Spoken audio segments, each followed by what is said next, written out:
بسم الله الرحمن الرحیم. السلام علیکم. نن به زموږ ان شاء الله د فرست ایئر د بایولوژي نه بل ټاپک کې ټاپک نوم مخامخ په دې ورډ لیک دی growth and development in plants. growth اصل کې زموږ سره موږ ته په اردو کې نشونما وایو او یا بړنه غټېدا او development موږ وایو ترقی. دلته په دې دوه ټکو باندې تاسو لږ ځان پوه کړئ چې بړنه او ترقی development او growth نه څه مطلب دی. ګورئ که تاسو سوچ وکئ چې کله د میل سپرم او د فیمیل انډه میلاو شي دیو زایګوټ جوړ کړي. په دې خولې کې بیا شروع شي سیل ډیویژن او سیل ډیویژن شروع شي نو مطلب دا خولې بیا ورو سیوا کېږي. نو دلته کې د ګروت ډیفینیشن دا دی چې کومه سیلز د سیلز خولې هغه خولې په دوه خبرو کې ځان سیوا کوي. یو سایز په سایز کې او پلس بل نمبر په نمبر کې. مقصد مې د خبرې دا دی چې دا یوه خولیا وه دا خولې زیاتې شوې. ګوره 1 2 3 4 5 څو تیرالی او دا وړه وه دلته کې دا خولې اوس لږې لږې غټېږي. مطلب خولې په سایز کې او په نمبر کې ځان سیوا کوي. دې ته موږ ګروت وایو او هم په پښتو کې ورته موږ ساده وایو چې مطلب د یو جاندار راټېده دې ته موږ ګروت وایو. او ډیولپمنټ څه ته وایي؟ ډیولپمنټ زموږ سره یو داسې ګریجوال چینج دی د جاندار په جسم کې. لکه که تاسو سوچ وکئ کله چې د میل او فیمیل دا سپرم او انډه میلاو شي دې زایګوټ جوړ شي. دا زایګوټ اوله کې یو شان بیا دا لږ لږ غټېږي یو بل شان شی جوړ شي. بیا مطلب هفته 2 هفتې 3 هفتې بعد په دې کې لږ لږ چینجز راځي. ایون دا چې په څلورمه پنځمه میاشت موږ د انسانانو خبرو دې ټایم کې کوو چې د مور په خېټه کې په څلورمه پنځمه میاشت ماشوم په خېټه کې جوړ شي. بیا ورو هغه کې بیا هم ډیولپمنټ کېږي. مطلب ډیولپمنټ دا دی چې د یو جاندار سایز شیپ او فنکشن څه شی سایز شیپ او فنکشن په کې لږ لږ چینجز راځي. ګریجوال چینج راځي په قلاره چینجز راځي. دې ته موږ وایو دا ډیولپمنټ. د جاندار په سایز کې په شیپ کې او پلس فنکشن د دې په دې کې چینجز راځي. په دې درې شیانو کې ورو په قلاره چینج راځي. دې ته موږ وایو ډیولپمنټ. ګوره اوله کې جاندار یو وړوکی په اوله کې د جاندار شکل یو شان په اوله کې جاندار کارونه څه یو شان ورو په دې سایز کې بیا چینج راځي په دې شیپ کې هم چینج راځي په دې فنکشن کې هم چینج راځي. نو دې ته موږ وایو ډیولپمنټ. ګروت خو موږ ته پته ولګي دا چې جاندار د غټېده دې پروسس ته موږ ګروت وایو. دا ولې غټېږي ځکه په دغه پسې خولې او خولو کې په سایز او په نمبر کې سیوا کېږي نو ځکه یو جاندار غټېږي.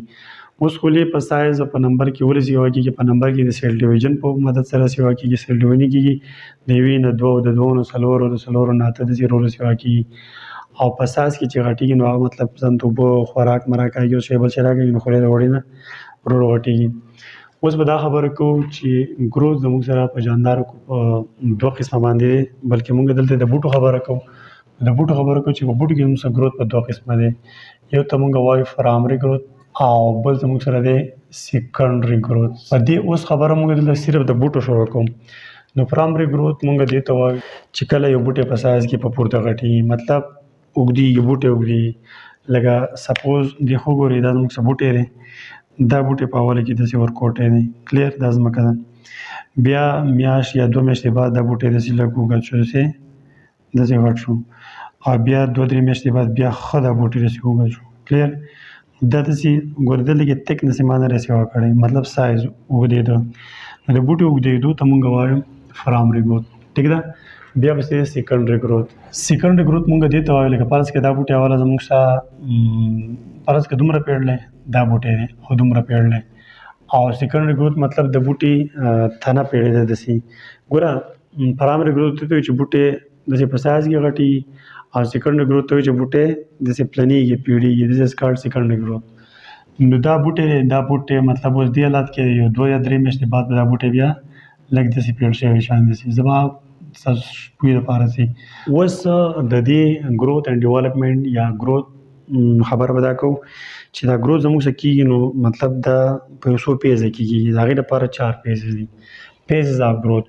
پیز آف ګروت مطلب دا دی چې دې خولې سره په اوله کې یو څه چلو شي بیا بل پیز کې بیا د خولې سره بل څه چلو شي بیا بل څه چل او بیا بل څه چل نو په اخر کې به دا کمپلیټ شي مطلب هغه ګروت په پوره کې.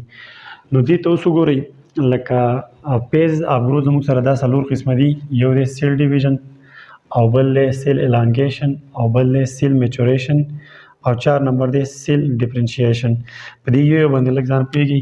سیل ډیویژن موږ ته وایو تاسو ته موس مخ کې ویل لکه خلیه ده او خلیه تقسیم شي لکه دا یو خلیه ده ټیک ده او دا په دوه کې تقسیم شو دا نو دې ته موږ وایو سیل ډیویژن. بیا دا تقسیم شو د دې نه بیا دوه جوړې شوې this is called cell division. د دې یو خلیه ده موږ دا 4 خلیه جوړې شوې چې دا 4 خلیه جوړې شوې نو دې ته وایي سیل ډیویژن. سیل ډیویژن نه بعد زموږ سره سیل elongation. سیل elongation مقصد دی لکه دا خلیه نه ده دا خلیه دا لکه په ډیټیل عالم دا خلیه په مطلب ورو په سایز کې غټېږي ټیک ده سایز کې غټېږي دې ته موږ وایو سیل elongation. دا بر په دې سایز کې ولې غټېږي چې دا بر ځان ته په د بار نه اوبه یا د ژوند څه ضروري سامان یې هغه راکاږي نو دا خلیه به لکه داسې د وړې نه لکه غټه شي. This is called cell elongation. elongation اصل کې اوږدېدو ته وایي که نه مطلب دا خلیه داسې لکه غټه شو. نو په cell elongation کې مطلب دی کې دلته دا ویکیول دی او دلته تر بار نه ډېرې زیاتې اوبه رالي اوبو ته جذب شوې هغه اوبه دلته راغلې دې نه دلته رالي نو خلیه په سایز کې غټه شوه. د بوټو د خلیو خبره موږ کوو. ښه جناب د سیل elongation نه بعد بیا دی سیل میچوریشن. میچوریشن تاسو ته پته چې میچور اصل کې بالغ کېدو ته وایي یو سیز یا یو جاندار چې بالغ شي نو دا کومه خلیه چې اوس ورو په سایز کې غټه شوه دې ته موږ سیل elongation. دا خلیه اوس کمپلیټ میچور شوه څه شوه میچور مطلب اوس چې دا خلیه څه کار کوي هغه کولی شي که دا سیل ډیویژن کوي یا به دې کې دنده څه کېږي هغه مختلف کارونه دا خلیه کولی شي دې ته موږ وایو سیل میچوریشن. خلیه میچور شوه بیا د سیل میچوریشن نه بعد بیا زموږ سره سیل ډیفرنشیشن. سیل ډیفرنشیشن مقصد دا دی چې دا خلیه خو ستاسو ته اوله تقسیم شو دلته شوه بیا elongation وشو بیا میچوریشن وشو اوس پر دې خلیې نه یو خاص قسم څه شی یو خاص قسم کار به کوي یو خاص قسم ټیشو به جوړوي دغې ته موږ وایو ډیفرنشیشن. ډیفرنشیشن مقصد دا دی لکه فرض کړئ دې خلیې نه به په بوټي کې یا پاڼه جوړېږي یا به ترې واسکولر ټیشو جوړېږي یا به ترې فروټ جوړېږي بهرحال دې ته موږ ډیفرنشیشن وایو. نو دا څلور پیزه دي په ګروت کې. اوس په دا خبره کوو چې لکه دا داسې څوک دی چې دا ګروت کوي په دې بوټي کې به داسې څوک وي دې ته خو نه موږ داسې زور کوو چې غټ شي نه به داسې زور کوو نه به پورته زور کوو د دې مطلب دی چې په دې کې دنده داسې څوک شته چې هغه د هغې د وجې نه بوټی غټېږي نو هغه زموږ سره دی Meristematic tissue. ګوره Meristematic tissue چې زموږ سره تاسو Meristematic اوله ټیشو پیژنو ټیشو دې ته وایي چې مطلب ډېر شي خلیې راجمع شي یو شان او هغه زموږ سره یو شی جوړ کړي هغه ګروپ ته موږ څه وایو هغې ته موږ وایو ټیشو ته وایو نو په دې کې دا ډېر شي خلیې راجمع شوي او دا یو ګروپ جوړوي This is called Meristematic tissue. ښه جناب دا بوټی دی د دې بوټي نه موږ دا ټیشو راغویستی دی د دې ټیشو نوم دی Meristematic tissue. دا Meristematic tissue چې کومه خلیونه جوړ دی هغه خلیو ته موږ وایو Meristematic cell. د M نه Meristematic د C نه cell نو دا ما یوه خلیه راویستې ده دا Meristematic cell دی. اوس د دې Meristematic cells به موږ یا د Meristematic tissue به موږ لږ څه کرکټریسټیک وایو چې دا څه قسم خلیې دي. نو ورنۍ خبره دا ده چې په دې Meristematic tissue کې کومه خلیې دا خلیې به living cells وي دا به ژوندۍ خلیې وي. ګوره په بوټو کې تاسو ته ډېډ cells هم میلاوېدی شي او living cells هم تاته میلاوېدی شي خو د Meristematic tissue چې کومه خلیې دي دا کومه خلیونه جوړ هغه خلیې به ژوندۍ وي. دا ورنۍ خبره ده. بله خبره دا ده چې په دې ټیشو کې کومه دا خلیې دا کین ډیوایډ دا خلیې به ډیوایډ کېدی شي. د دې مقصد دا دی لکه دا یوه خلیه ده زموږ سره دغه خلیه ده نو دا به د خپل ځان نه دوه نورې خلیې جوړولی شي بیا هغه نور مطلب دا سیل ډیویژن کولی شي. په دې کې د صلاحیت شته د تقسیمېدو. بیا د دې ډین سایټوپلازم مطلب دې چې کوم سایټوپلازم دی هغه سایټوپلازم چې کوم ارګانیل دي او په دې کې ورته د کومه جیل لایک یا فلویډ لایک سټرکچر دی هغه پکې ښه ښکلی زبردست پروت دی کلیر دا پکې شته دی. بل لارج نیوکلیس په دې کې د ښکلی غټ نیوکلیس دی سنټرل نیوکلیس دې کې نیوکلیس سنټر کې ټیک ده. په Meristematic tissue چې کومه خلیې دي په هغه خلیو کې چې کوم نیوکلیس دی هغه نیوکلیس په سایټوپلازم کې په سنټر کې دی یو ښه غټ نیوکلیس دی. بله خبره دا دی که دلته موږ اوس د بوټو د ویکیول خبره کوو نو په دې کې خو به اول ویکیول نه وي نو ویکیولز او که فرض کړه پکې ویکیول پکې وي نو هغه ویکیول به واړه ویکیول کلیر دا خبره شوه. دا Meristematic tissue چې کوم سیلز دي د هغه سیلز خبره کوم. اوس ګوره بوټي کې بعضې خلیې داسې چې په هغو خلیو کې نیوکلیس سایټ دی او ویکیول پکې غټ وي لکه زه تاسو دلته دا لیکم لکه دا زموږ سره بله خلیه ده د بوټو نو په دې کې دا زموږ سره ویکیول ده او نیوکلیس یې دلته یو سایټ ته پروت دی. نو په دې بوټو کې به نیوکلیس سوري په Meristematic cells کې به نیوکلیس په سنټر کې ویکیول خو اوله به پکې نه وي او که پکې وي نو هغه ویکیول به صحیح سمال. بله خبره دا ده چې دې Meristematic tissue کې چې څومره سیلز دي الایک دا ټول یو شان دي نه به ټول یو شان لکه فرض کړه زه تاسو ته دا لیکم یو خلیه دا شوه دا ټولې خلیې یو شان وي داسې. بله خبره دا ده چې نو انټرسیلولر سپیس. ګوره دا خولۍ ده، د دې خولۍ او دې خولۍ په منځ کې هېڅ قسم سپیس نشته، د دې خولۍ او دې خولۍ په منځ کې سپیس نشته. زه تاسو ته بیا لیکم لکه دا یوه خولۍ ده او دا بله خولۍ ده، د دې خولۍ او دې خولۍ په منځ کې داسې ګیپ شته که نه، دې ته موږ وایو انټرسیلولر سپیس. نو دلته په دې خولۍ کې داسې ګیپ تاسو ته نه ښکاري، دا یوه خولۍ ده او بله پسې دا سمدستي بیا بله خولۍ ده، داسې دا بیا بله خولۍ ده او دا بیا داسې بله خولۍ ده. مطلب په دې خولۍ کې انټرسیلولر سپیس به نه وي. او بله خبره دې د اخرې دا ده چې تین وال، دا د دې کوم چې سیلواله ده په بعضو کې دا سیلوال ډېر زیات پیړ وي. لکه زه به دا ولیکم فرض کړه دا زموږ بله خولۍ ده، نو په دې کې دا سیلوال صحیح دا پیړ وي، خو دوی دا نری سیلوال دی. اوس په موږ د میرستمټیک ټیشو وایو ټایپس اف میرستمټیک ټیشو. نو میرستمټیک ټیشو موږ سره په دوه قسمه باندې دی، یو دی اپیکل میرستم. دلته تاسو ته میرستمټیک ټیشو ته میرستم هم ویلی شئ، میرستم ساده یا میرستمټیک ټیشو یا میرستم، او بل څوک دی لیټرل میرستم یا لیټرل میرستمټیک ټیشو. په اسانه ژبه کې ورته میرستم وایي ځکه چې شارټ ټکی دی. ها اوس په د اپیکل میرستم او د لیټرل میرستم په باره کې خبرو کې چې دا څوک دي، لکه دا په کوم ځایونو کې اپیکل میرستم زموږ سره د بوټي په د دوی په څه کاري، دا به د بوټي کوي پرایمري ګروت. تاسو ته مو پرایمري ګروت ویل دی. پرایمري ګروت هغه ته وایي چې بوټی ستاسو په لینت کې سیوا کېږي. لکه دا بوټی دی، فرض کړئ دا بوټی دی کلیر، دا بوټی به داسې چې داسې اوږدېږي، په پورته دا شاخونه ټیک ده او په ښکته دا ځیلي. دا د څه د وجې نه کېږي، دې ګروت ته څه وایي پرایمري ګروت. او دا ګروت د چا د وجې نه کېږي، دا زموږ سره کېږي د اپیکل میرستم نه. اپیکل اثر کې د اپیکس نه وته دی، اپیکس او اپیکس ته وایي مطلب د بوټي هغه اخرنی چې کوم حصه لکه ګورئ دا ټیشو اپیکل میرستم ټیشو بس یې په کوم ځای کې کېږي، دا به زموږ سره د بوټي په اپیکس باندې، خو په اپیکس په کوم ځای کې په اپیکس د روټ او د شوټ. ګورئ د روټ د زیلي او پلس شوټ په بل ځای کې به دا نه وي.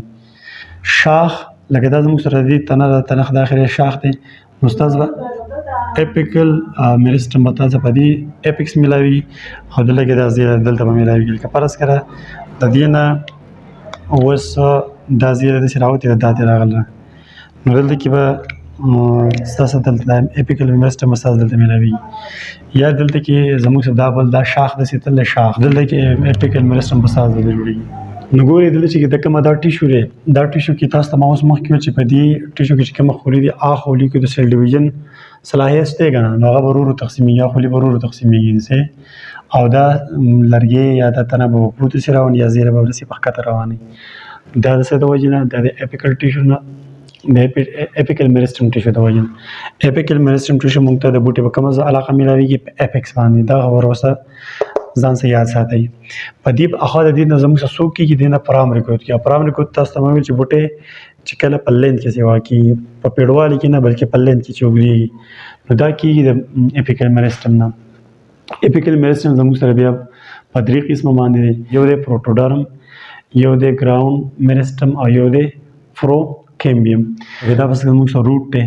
نو په دې روټ کې چې کومه دلته کې د بار نه دا پرده ده، بهر نه چې ټول بار کومه اپیډرمس دی، هغه د څه نه جوړېږي، هغه به د پروټوډرم نه جوړېږي، د پروټوډرم نه. تاسو ګورئ که خولي کراس سیکشن د بوټي د تنې یا د شاخ کراس سیکشن وکړو، تاسو ته پکې چار شیونه به نظر راځي.